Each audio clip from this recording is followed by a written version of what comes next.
नमस्कार, आप सबके भीतर बैठे परमात्मा को मेरा प्रणाम, मेरा वंदन। आज ब्लैक नंदी चैनल में आपका बहुत बहुत स्वागत है। आज एक टॉपिक के बारे में विशेष रूप से चर्चा करेंगे कि क्यों हमारी भारत वंश की गौ माता दूसरे प्राणियों से अलग है, दूसरे प्राणियों से भिन्न। आप पीछे देख सकते हैं, गीर गाय का फोटो है। वैसे ही भारतीय वंश में कांकरेज, राठी, साहिवाल, रेड सिंधी, पुंगनूर ऐसे बहुत सारे गौ माताएं आती हैं। ये गौ माता में एक अद्भुत स्पेशलिटी है जो अदर प्राणी में नहीं है। इसमें एक तत्व, एक नाड़ी विराजमान है जिसका नाम है सूर्य केतु नाड़ी। ये गौ माता गौवंश के अपर बॉडी स्ट्रक्चर में आगे से लेके थूई से लेके पूरे पीछे तक एक लंबी सी नाड़ी जाती है जिसका नाम है सूर्य केतु नाड़ी। ये वाकई में बहुत ही अद्भुत है और बहुत ही हमारे पृथ्वी के लोगों के लिए बहुत ही लाभदायक है।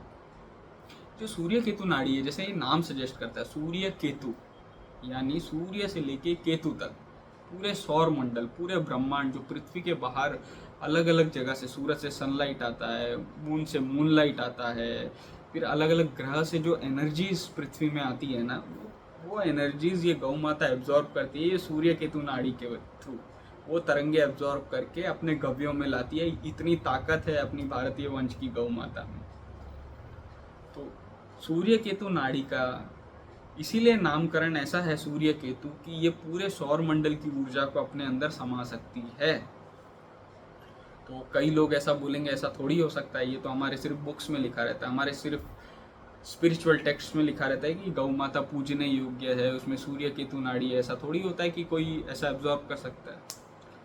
हमारे जो ऋषि मुनि थे ना, वो डिवाइन साइंटिस्ट थे। हमारे साइंटिस्ट से भी ऊपर डिवाइन साइंटिस्ट, जिनको भगवान का दर्जा दिया गया, वो ये सब आइडेंटिफाई कर पाए। हमारा साइंस अभी वहाँ तक पहुँच नहीं पाया जो वो पहले पहुँच चुके थे। आप देखिए, एक छोटे छोटे प्रमाण जैसे आते हैं। आप गौ माता के जब गव्यों का एनालिसिस करते हैं, उनका लैब रिसर्च निकालते हैं, तो उसमें अलग अलग पार्टिकल्स प्रेजेंट होते हैं। जैसे AU यानी गोल्ड, स्वर्ण धातु उसमें पाए जाते हैं। दूध में थोड़ा सा पिलास होता है। ये सब कैसे आ रहा है? ये सब सूर्य की ऊर्जा को वो एब्जॉर्ब कर रहा है। वो स्वर्ण तत्वों को एब्जॉर्ब करके अपने गौमूत्र में ला रहा है। आप सोचिए, तो ये तो लैब से निकल जाता है, ये तो इतना हमें पता चल जाता है। तो ये कैसे आता है? वो चीज़ एब्जॉर्ब करता है और अपने गव्यों में लाता है। तो इतनी ताकत है। फिर पंचगव्य में बहुत सारी औषधि बनती है। फॉर एग्जाम्पल, एक नेत्र औषधि बनती है जो आंखों के लिए बहुत अच्छा होता है। वो सिर्फ एक स्पेसिफिक ग्रह के दिन, स्पेसिफिक दिन ही बनता है। उसी दिन का गौमूत्र, जैसे शरद पूर्णिमा दिन वाला ही गौमूत्र वो नेत्र औषधि बनाने के लिए यूज होता है, बाकी नहीं। ऐसे बहुत सारे डेट्स हैं जिस दिन अलग अलग औषधियाँ बनती है, अलग अलग नक्षत्र के दिन। क्यों शरद पूर्णिमा के दिन ही वाला यूज किया जाता है आंखों के लिए, बाकी दिन का क्यों नहीं? क्योंकि ये जो सूर्य केतु नाड़ी है, आप देखिए, शरद पूर्णिमा के दिन चांद पृथ्वी के सबसे ज्यादा करीब होता है। तो ये जो चांद का जो ऊर्जा एब्जॉर्ब करना होता है ना, वो सबसे हाईएस्ट होता है शरद पूर्णिमा वाले दिन में। तो इसके लिए उस दिन नेत्र औषधि बनता है। ऐसे बहुत सारे नक्षत्र है, ऐसे बहुत सारे डेट्स है स्पेसिफिक, जिस दिन ही अपने वो औषधि बनाते। क्यों ऐसा? तो ये प्रूवन है कंप्लीटली। अगर आप इसको प्रूव भी करना चाहें ना इस दृष्टि से कि एक्चुअल में सूर्य केतु नाड़ी ये काम करता है कि नहीं, ये वही काम करता है कि पूरे सौर मंडल से ऊर्जा एब्जॉर्ब करता है। जिस दिन जिस नक्षत्र वाला दिन होता है, उस दिन वो वाला ज़्यादा ऊर्जा आएगी आपके अंदर। वो स्वाभाविक सी बात है। तो वो चीज़ सूर्य केतु नाड़ी करता है।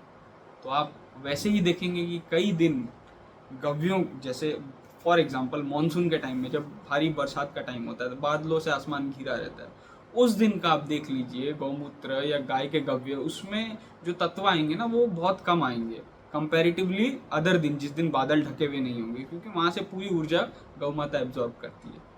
गजब का साइंस है, बहुत बड़ा साइंस है। इसको सोचते हैं तो आश्चर्य करते हैं, ऐसा कैसे? फिर चंद्र ग्रहण के दिन, सूर्य ग्रहण के दिन, इस दिन का गौमूत्र नहीं पीना चाहिए। क्यों नहीं पीना चाहिए? क्योंकि उस दिन कम ऊर्जा आएगी उसके अंदर, कम, उसके गव्यों में कम ऊर्जा आएगी, क्योंकि वहाँ से एब्जॉर्ब करने की ताकत कम हो जाएगी। ग्रहण है इसके लिए। ये पक्का बहुत बड़ा डिवाइन साइंस है, इसमें जितना डूबे उतना कम है। तो ऐसी हमारी भारतवंश की गौ माता है। इसका जो थूई होता है ना, थूई, वो एक स्टोरेज है, एनर्जी का स्टोरेज। जो ऊर्जा एब्जॉर्ब करती है ना, वो वहाँ पे स्टोरेज होता है और वहाँ से सारे गव्यों में डिस्ट्रीब्यूट होता है। आप महसूस करेंगे, जब थूई में पीठ में हाथ लगाएंगे ना हमारे गौ माता के, तो आपको एनर्जी फील होगा। क्यों वो एनर्जी फील होगा? आपका पॉजिटिविटी आएगा, आपका नेगेटिविटी दूर होगा। क्यों ऐसा? क्योंकि वो एक एनर्जी रिसेप्टर है, वहाँ पे एनर्जी स्टोरेज होता है। आप जब वहाँ हाथ लगाते हैं वो आपके बॉडी के संपर्क में आता है और आपके बॉडी में जाता है, तो उससे वो पॉजिटिविटी, उससे आपका ऑरा क्लींजिंग होता है। क्यों गौ माता के पूंछ से लोग झाड़ा लगाते हैं? लोग बोलते हैं अंधविश्वास है, वो अंधविश्वास नहीं है, वो आपका ऑरा क्लींजिंग कर रहा है। आपका जो शरीर के आसपास ऑरा बना हुआ है ना, वो नेगेटिव है या उसमें बोलते हैं कोई नज़र लग गया है, तो वो ऑरा क्लींजिंग करता है और कुछ नहीं है, वो ऑरा क्लींजिंग करता है। तो ये हमारी भारतीय वंश की गौ माता की ताकत है कि वो ऐसे भी काम कर सकती है। तो ये सूर्य केतु नाड़ी बहुत ही अद्भुत चीज़ है। तो इस टॉपिक के बारे में आप सबके साथ चर्चा करना था, एक रोचक विषय आप सबके साथ प्रस्तुत करना था। तो आशा करता हूँ आप सबको ये वीडियो बहुत अच्छा लगा होगा। धन्यवाद, नमस्कार।